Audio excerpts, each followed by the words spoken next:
Salam saudaraku yang terkasih. Dengan situasi saat ini, kita harus banyak berdoa. Pandemi belum berakhir karena mutasi masih terus ditemukan. Ekonomi dunia pun mengalami resesi. Israel Palestina mulai memanas. Rusia Ukraina konfliknya belum juga berhenti. Pada kesempatan ini, kita akan belajar bersama-sama tentang doa yang benar di masa kesusahan. Tentunya bersama hambanya Evangelis Daud Tony. Selamat menyaksikan.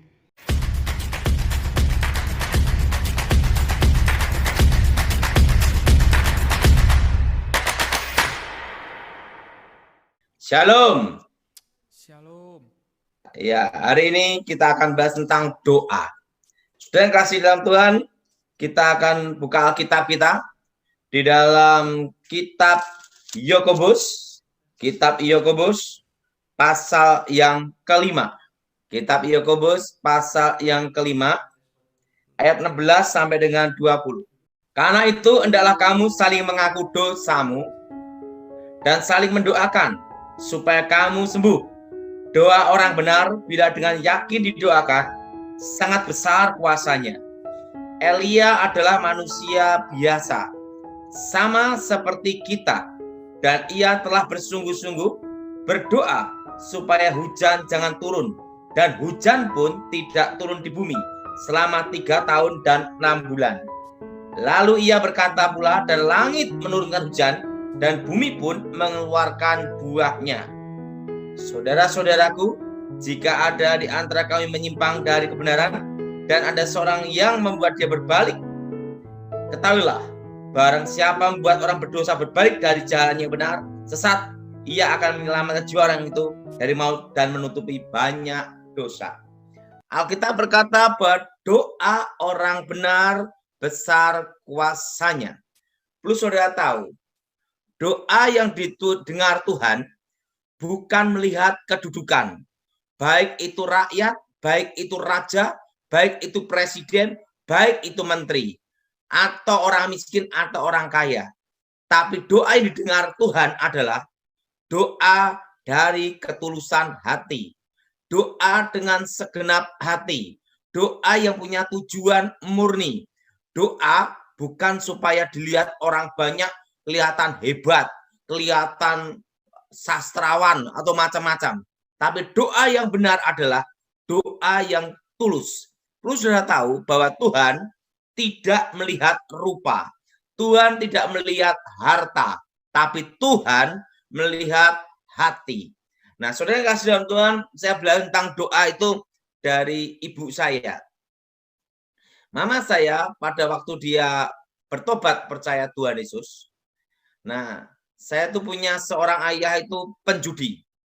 Dan dia suka judi dan judi dari SD.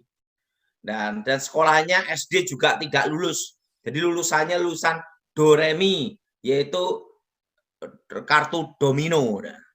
Nah, saya punya ayah itu lulusan SD tidak lulus dan itu kartu domino aja. Kerjanya judi, dan main perempuan. Nah, pada waktu mama saya bertobat percaya Tuhan Yesus, nah, mama saya berdoa supaya ayah saya bertobat. Perlu sudah tahu bahwa doa yang ada kuasa adalah doa yang punya tujuan tulus untuk memuliakan Tuhan, bukan untuk memperkaya diri, bukan ingin supaya dipuji, bukan ingin supaya dilihat orang itu suci. Tetapi doa yang benar adalah doa dari hati, ketulusan, dan doa yang punya tujuan untuk kemuliaan Tuhan, tujuan untuk menjadi berkat. Plus sudah tahu, kalau engkau berdoa untuk ambisimu, untuk hidup dalam dosa, dan membuat engkau jatuh dalam dosa, pasti Tuhan tidak akan mau menjawab. Tuhan mau menjawab doa kita kalau doa itu membuat kita menjadi berkat, menjadi alat Tuhan, dan menjadi sesuai rencana Tuhan.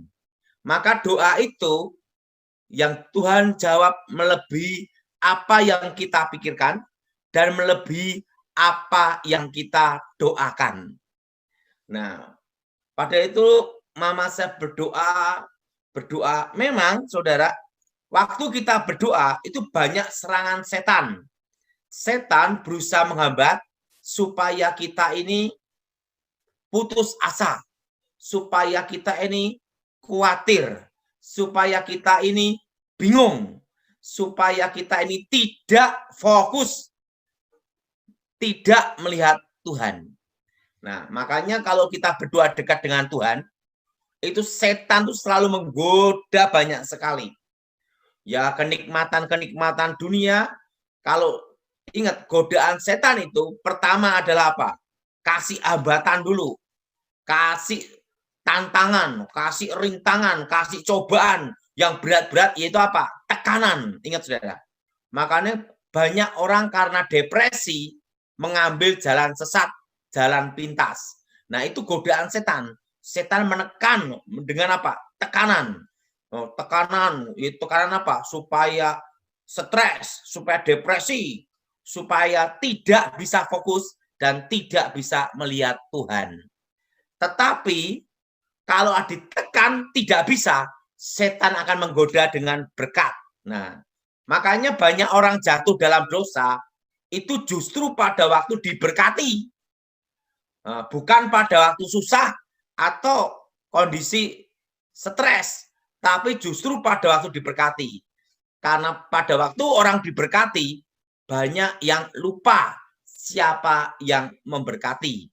Makanya rata-rata laki-laki ini ya, jatuh dalam dosa itu pada waktu kaya raya. Misalnya punya uang banyak, langsung mata kedip-kedip. Ada duit.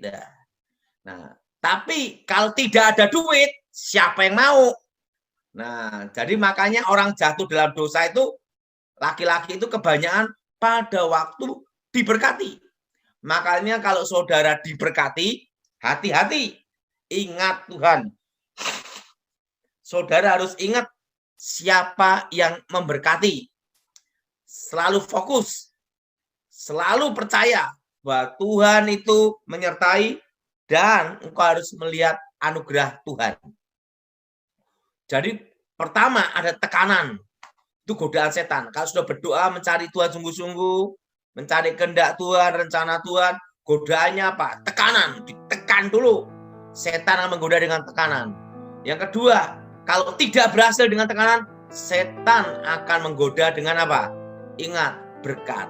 Makanya banyak orang itu lupa pada waktu diberkati. Benar, Thomas? Nah, makanya hati-hati. Nah, pada waktu banyak order, banyak berkat, lupa berdoa, bahkan tidak ke gereja karena sibuk ngurusin uang, toko, pabrik, kantor, semua hari. Makanya dalam hidup ini adalah kalau kita bisa menikmati dua, yaitu apa? Makan dan tidur. Betul, Thomas? Makanya saudara, sekalipun engkau kaya, tidak bisa tidur, ingat, sia-sia, tidak ada gunanya. Karena nikmatnya hidup itu adalah makan dan tidur. Engkau punya uang banyak, tetapi ingat, kena gula, diabetes setiap hari. Ingat saudara, tidak boleh makan nasi, tidak boleh makan ini, makan itu, makan ini, makan itu, makan ini, macam-macam. Dan ingat, karunianya apa? Hanya melihat saja. Jadi saya beritahu, makanya saudara, orang kaya itu tidak harus dilihat dari harta, tetapi kalau dia bisa menikmati makan makan, dan tidur. Itu dalam kitab Pengkhotbah. Amin, Thomas. Sekalipun terkenal, tidak bisa tidur, stres. Lama-lama apa? Stroke. Setelah itu apa? Selesai. Jadi apa gunanya kekayaan? Makanya ingat, waktu engkau diberkati, jangan lupa siapa yang memberkati. Ingat, banyak orang jatuh dalam dosa pada waktu justru waktu diberkati. Waktu terkenal, waktu kaya raya, waktu banyak order. Ingat, setan goda itu supaya engkau tidak ada kesempatan untuk berdoa. Karena dengan berdoa, disitulah kita berjaga-jaga. Dengan berdoa, kita ingat Tuhan.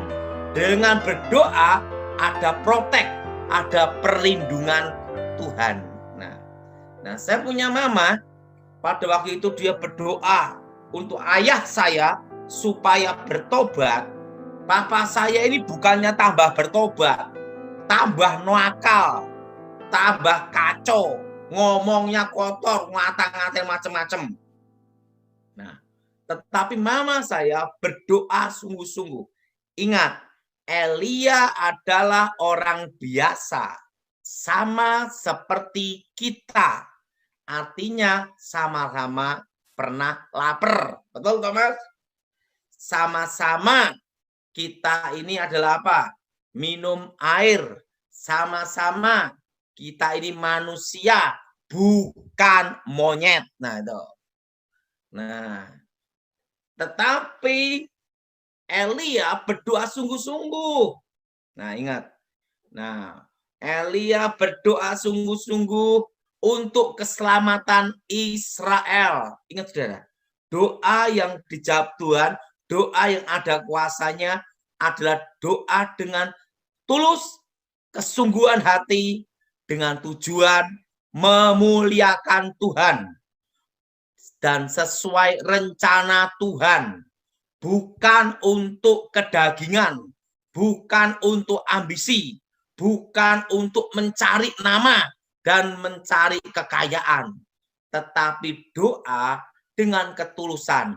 Maka dalam doa Bapa kami, berikanlah kami makanan kami secukupnya. Nah, itu saudara. Nah, ingat saudara, orang kekenyangan terlalu banyak makan, sakit perut juga, saudara. Nah, apa yang terjadi? Mama saya berdoa, bukannya papa saya bertobat, tapi tambah kumat. Malah ngata-ngatain mama saya, maki-maki mama saya, bahkan ngusir mama saya. Nah, tetapi mama saya mengampuni papa saya. Ingat, doa bisa tidak dijawab Tuhan karena ada dosa. Misalnya kekecewaan, akar pahit, setelah itu dendam, iri, dengki. Nah, itu harus dibereskan dulu. Makanya Alkitab berkata, kalau engkau mengampuni, maka Bapamu pun mengampuni. Nah, mama saya itu ada kekecewaan dengan papa saya karena bertahun-tahun menikah, 20 tahun menikah, hidup papa saya itu kacau dan main perempuan judi, dan tidak bertanggung jawab sama anak-anaknya. Mama saya beresin itu, ampuni papa saya, berdoa.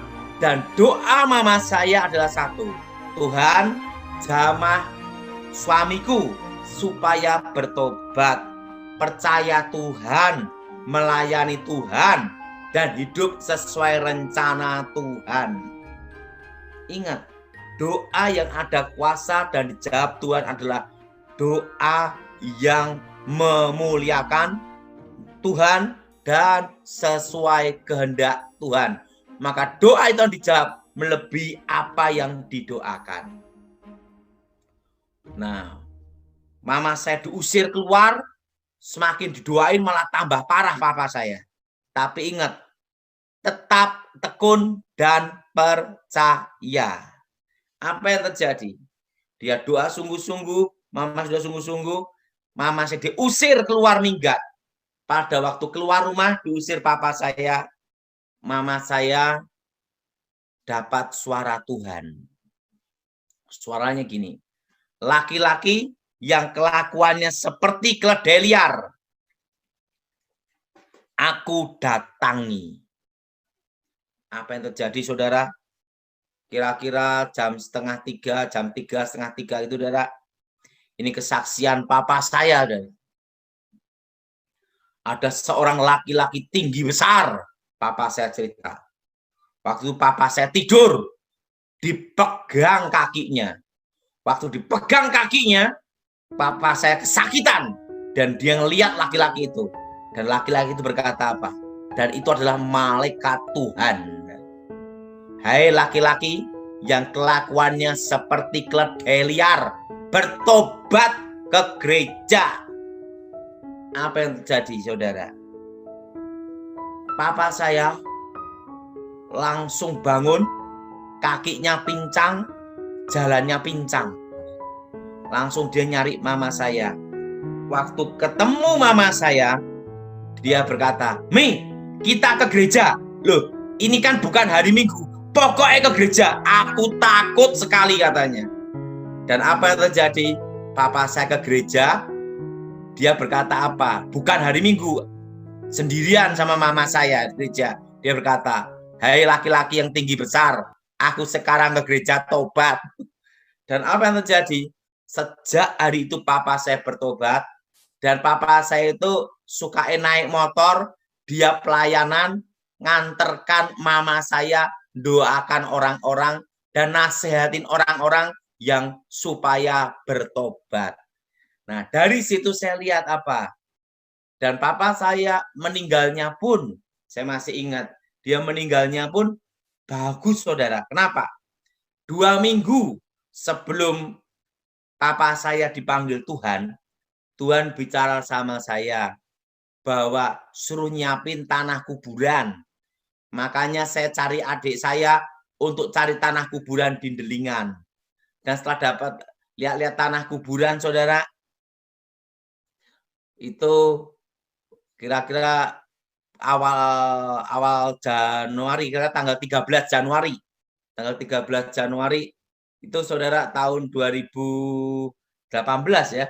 2018 itu kira-kira tahun 2017-2018 lah ya. Januari pokoknya. Nah, itu apa yang terjadi? Tuhan panggil papa saya, "Daud, ayahmu kupanggil pulang." Di papa saya itu sehat. Saya telepon papa saya telepon mama saya beritahu adik saya, dan omong-omong papa saya, "Pak, mau dipanggil Tuhan, siap-siap." Makanya dia itu hari itu dia siapin pajak-pajak dilunasin. Setelah itu semua diberesin. Jadi waktu mau meninggalnya pun, papa saya itu udah siap-siap semua. Termasuk STNK diberesin semua. Setelah itu minta maaf sama tukang pijetnya. Karena tukang pijetnya tua. Nah, setelah itu minta maaf sama mama saya, minta maaf sama banyak orang. Dan apa yang terjadi? Pada hari yang ditentukan Tuhan, apa yang terjadi, saudara? Tuhan bicara sama saya, nanti batasnya jam 10 malam. Nah, waktu jam 9:30 malam, saya berdoa Tuhan di Surabaya. Dan apa yang saya lihat? Papa saya di Surabaya, papa saya ada di Solo. Saya lihat dadanya dipegang-pegang gini. Dan tiba-tiba ada cahaya terang keluar dari tubuh papa saya, plus naik ke atas. Tiba-tiba ada pintu terbuka. Des. Dan tiba-tiba ditok 69 tahun. Baru saya mengerti, saudara. Jadi kalau kita itu mati dalam Tuhan, langsung di Firdaus, itu dihitung sejak dalam kandungan. Waktu sel telur dan sel sperma jadi satu, itu dihitung hari pertama. Jadi dihitung dari sejak dalam kandungan. Makanya orang yang menggugurkan kandungan itu pembunuhan.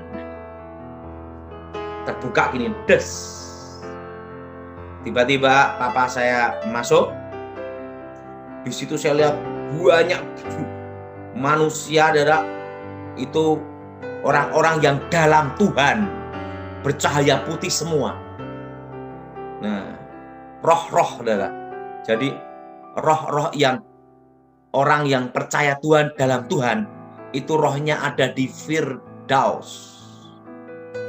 Nah, rohnya ada di Firdaus. Nah, badannya ada di bumi. Dan apa yang terjadi, saudara? Begitu terbuka gini, des. Tiba-tiba ada Stefanus Pinky, hamba Tuhan yang meninggal. Itu 2017. Jemput papa saya ngomong gini, kok Jang Pak ada di sini ya? Kita ketemu lagi. Jadi kita kalau di Firdaus saling mengenal. Ya Thomas, nanti kita saling mengenal.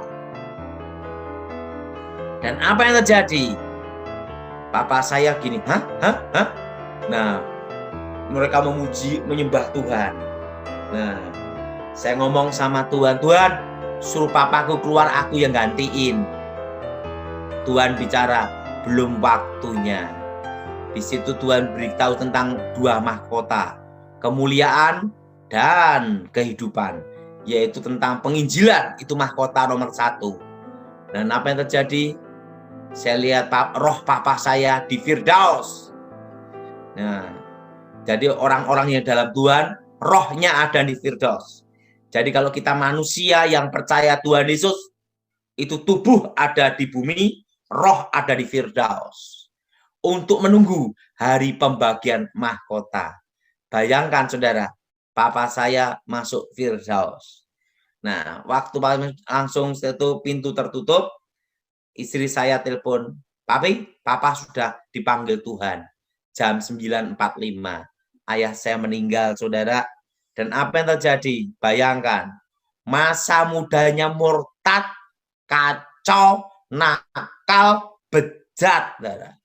Wes kacau bin kacau. Bertobat, matinya masuk Firdaus. Ya, itu hebat kan, saudara.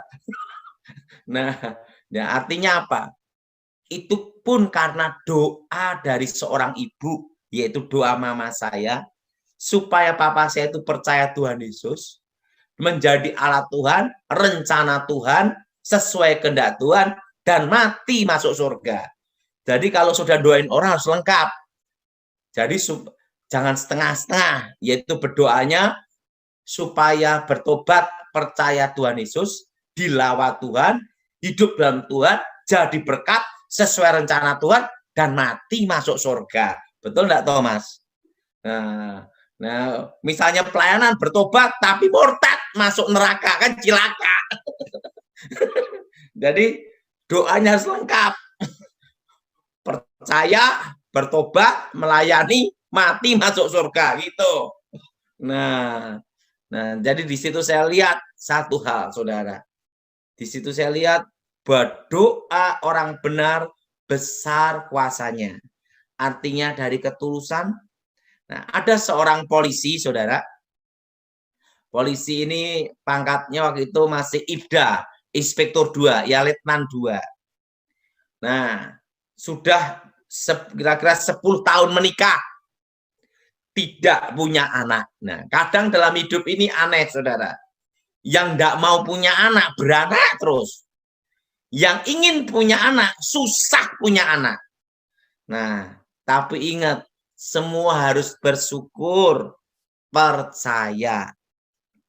Nah, suami ini, istri ini berdoa, saudara. Suaminya sampai berupaya. Kemana-mana ada yang nyarankan makan toge. Tahu toge? Toge. Tokolan. Kalau orang Jawa namanya tokolan. Kecambah. Sampai setiap hari makan kecambah, tokolan tuh sampai wajah kayak tokolan. Nah, tapi tidak bisa punya anak, sampai ke dokter, tiup sana, tiup sini, sampai dia bingung tiup sendiri.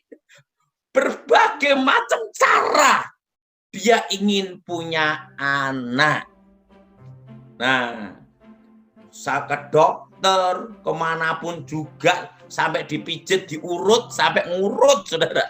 Tetap enggak bisa. Apa yang terjadi? Setelah 10 tahun, dia putus asa. Akhirnya dia berserah. Waktu itu ketemu saya di Akademi Kepolisian Semarang. Saya ngomong, semua cara udah mbok coba. Yang belum adalah satu. Ada apa? Cari Tuhan. Kamu doa, ingat doa orang benar. Arti orang benar di sini adalah benar di sini adalah doa yang sesuai kehendak Tuhan, rencana Tuhan, memuliakan Tuhan. Nah, tak suruh berdoa gini, Tuhan, berikan aku anak perempuan untuk jadi alatmu, kehendak Tuhan dan rencana Tuhan. Ingat, doa harus jelas.